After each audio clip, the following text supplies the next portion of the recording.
মামলা প্রত্যাহার ও ক্ষতিপূরণ দেয়াসহ দৈনিক আমার দেশ পত্রিকা আবারও প্রকাশের ব্যবস্থা করার দাবি জানিয়েছে বিএনপি ও সাংবাদিক নেতারা।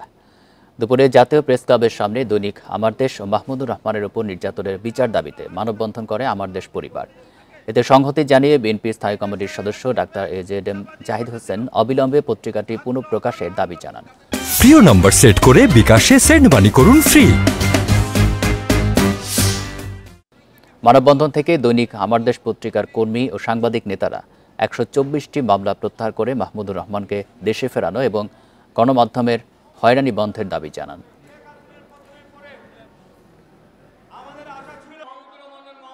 তেরো বছর যাবৎ আমার দেশ বন্ধ, সেই পত্রিকা অফিস সমস্ত কিছু ফেরত দিয়ে তার যা ক্ষতি হয়েছে, সাংবাদিকদের বেতন ভাতা সবকিছু নিয়ে যে ক্ষতিগ্রস্ত হয়েছে, সেই ক্ষতি রাষ্ট্রকে বহন করতে হবে।